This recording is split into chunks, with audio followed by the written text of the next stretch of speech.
Orang yang menyampaikan kepada saya, Pastor, bisa ditambah ke kegiatannya sampai Senin. Ada, tapi saya tidak mau beritahu di sini. Lalu saya teringat pengalaman Petrus, Yakobus, dan Yohanes. Ketika diajak oleh Yesus ke Gunung Tabor untuk bersama-sama dengan Yesus, di sana mereka mengalami sukacita dan kegembiraan. Di sana mereka mengalami pengalaman yang luar biasa bersama Yesus, dan akhirnya mereka merayu Yesus dengan memperpanjang waktu. Sama satu Elia, satu untuk Musa. Mereka tidak mau pulang karena romantisme pengalaman Gunung Tabor itu membuat para murid merasa nyaman, aman, bahagia ada bersama Yesus. Saya mencoba membayangkan Gunung Tabor, Kolose, Santo Aloysius 3 hari belakangan ini. Saya membaca, melihat, mencermati, tercebur di dalamnya. Rasa-rasanya kalian juga seperti Petrus, Yakobus, dan Yohanes itu. Tuhan, kami bahagia berada di tempat ini. Karena itu kalau boleh acara ini diperpanjang, tidak mau selesai sampai di sini. Apalagi romantisme itu yang dialami di sini, terutama puncaknya romantisme itu adalah kemarin waktu makan siang. Ada romantisme rohani, yaitu perjumpaan dengan Allah dalam materi-materi yang disampaikan dan juga dalam game yang dibawakan oleh teman-teman. Tapi ada juga perjumpaan romantisme secara jasmani. Anak-anak saya di sini kan tinggalnya laki-laki semua. Yang ada di sini yang ikut acara ini 40 itu laki-laki semua. Tambah plus seminari juga 17 laki-laki semua. Dan mereka bersyukur sekali ada wajah-wajah malaikat yang baru yang hadir bersama di tempat ini. Itu senang sekali, apalagi kalau seminari serasa keluar dari penjara. Dan bahagia sekali. Mbak Indah tadi bilang waktu diwawancara itu di Romo, saya heran Romo, saya kagum sekali. Begitu dengar musik mereka otomatis langsung goyang. Dan itu sangat ritmis sekali. Saya menggambarkan itu adalah pengalaman romantisme baik rohani maupun jasmani yang kita alami di tempat ini. Itu poin yang pertama. Jadi kita seperti mengalami Gunung Tabor baru selama 3 hari di tempat ini. Tetapi kan pengalaman Gunung Tabor tidak selalu Tabor. Antara Tabor dan Getsemani ada pengkhianatan, ada Galilea. Ya, Galilea baru yang mestinya para murid itu harus mengalami itu. Tidak selamanya intimitas dengan Allah itu harus atau hanya dimiliki oleh mereka saja. Yesus mengatakan tidak cukup, kamu harus berani turun gunung. Kamu harus mengalami Galilea baru. Walaupun nanti untuk sampai ke Getsemani itu adalah kalian harus mengalami tantangan-tantangan dalam pewartaan itu.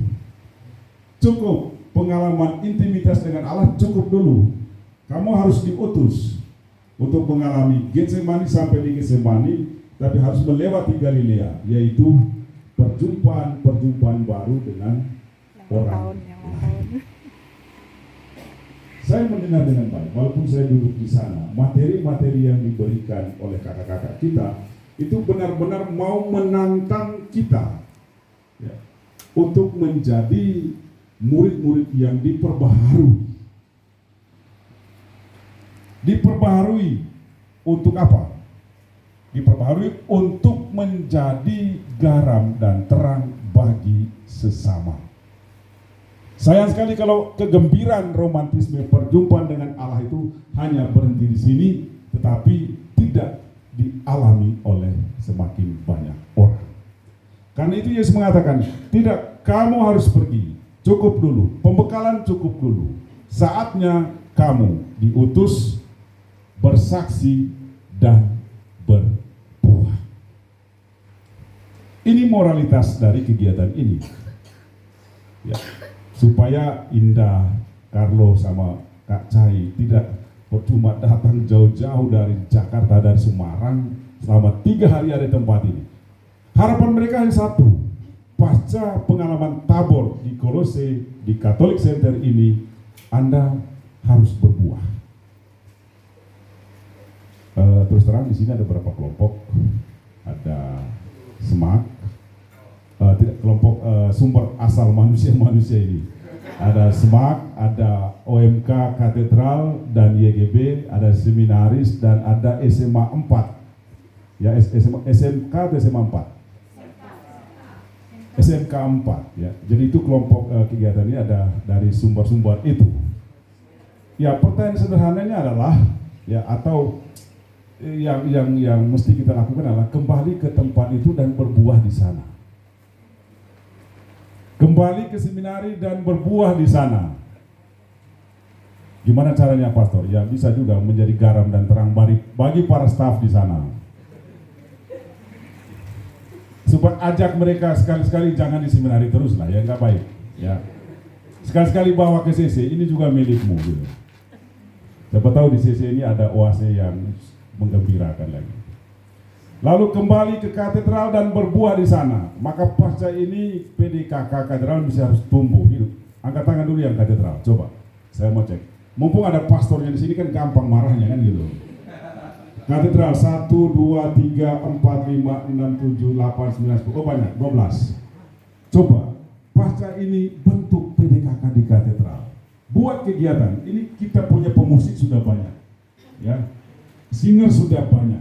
Jadi itu harapan dari kegiatan ini, berbuah, bertumbuh di sana. YGB berapa orang? Angkat tangan YGB. YGB diwakili oleh Pak Indra, Ketua Panitia. Oh ya, ada. Ya. Kau badan besar 22 orang, ini kelas berat. Jadi bisa merangkul banyak orang untuk membawa. Pater Cornel kita sudah bawa ke Bogor untuk rekoleksi imam dengan karismatik. Saya bilang kemarin malam waktu dia bisa, maka saya paksa Pak Indra harus Romo Cornel yang bisa.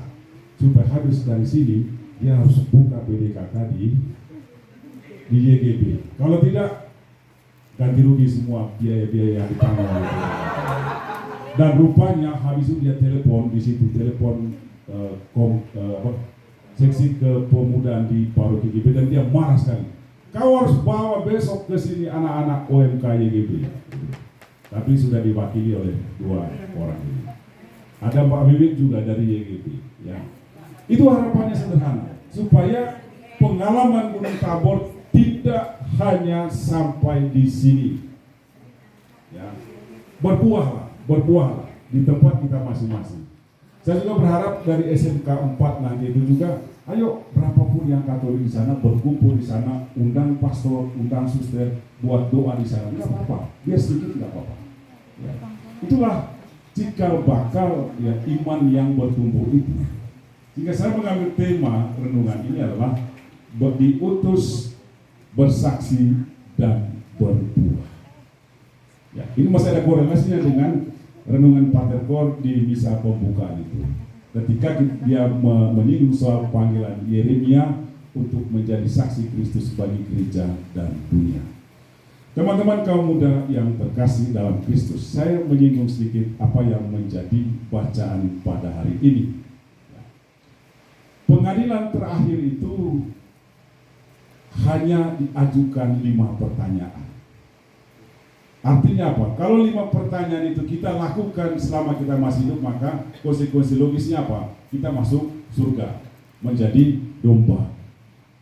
Kalau tidak melakukan 5 pertanyaan pokok dalam pengadilan terakhir itu, kita di sebelah kiri menjadi kambing dan hidup di neraka. Selesai. Ya. Lalu caranya gimana untuk menjadi domba yang baik itu? Ya. 5 pertanyaan pengadilan terakhir itu menjadi pertanyaan untuk kita semua juga. Di hari raya Raja Semesta Alam ini mengakhiri seluruh kalenderium tahun liturgi sepanjang tahun ini.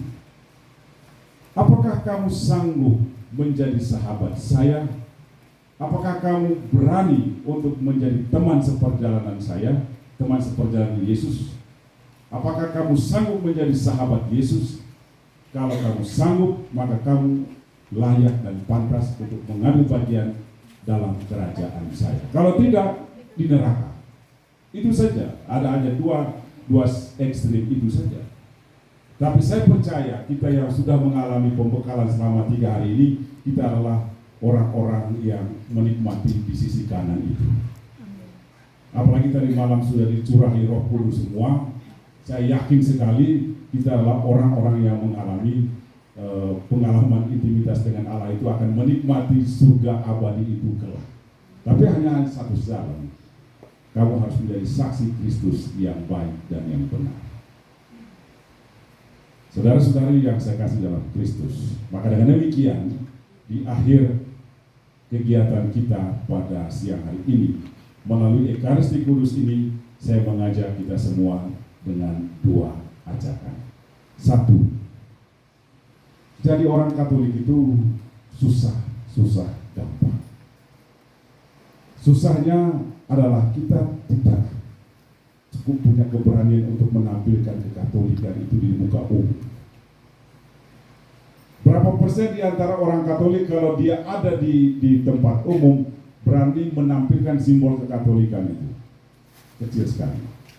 Contohnya apa? Coba. Kalau Anda doa di restoran-restoran, di mall-mall, di kafe-kafe itu doa makan itu tidak mungkin doanya begini. Apa putra dan Roh Kudus. Susah sekali untuk menampilkan identitas kekatolikan itu di depan umum. Ya. Tetapi karena kita adalah orang yang sungguh-sungguh diberkati, ya, melalui meterai baptisan yang kita terima, kita mampu untuk menampilkan wajah Kristus bagi gereja dan dunia melalui kesaksian hidup kita. Yang kedua, melalui acara ini akhirnya saya mengajak kita semua kaum muda di Keuskupan Palangkaraya ini untuk terlibat dalam kegiatan kepemudaan. Mumpung Pastor Apong Komisi Kepemudaan ada bersama kita, masa ini pasti ada banyak kegiatan-kegiatan yang bertemakan kepemudaan di tempat ini. Saya dengar tanggal 2 dan 3 Desember akan ada kegiatan kepemudaan juga di tempat ini. Ayo, mari bersama-sama untuk dibekali supaya kita semakin mempunyai ilmu yang banyak, semakin mempunyai pengalaman yang banyak, sehingga kalau kita sudah punya bekal, kita bisa wartakan kepada orang lain. Saudara-saudara yang saya kasih dalam Kristus, kiranya renungan ini sungguh-sungguh menghantar kita semua untuk menjadi saksi Kristus bagi gereja dan dunia. Tuhan memberkati kita semua. Amin. Aku percaya akan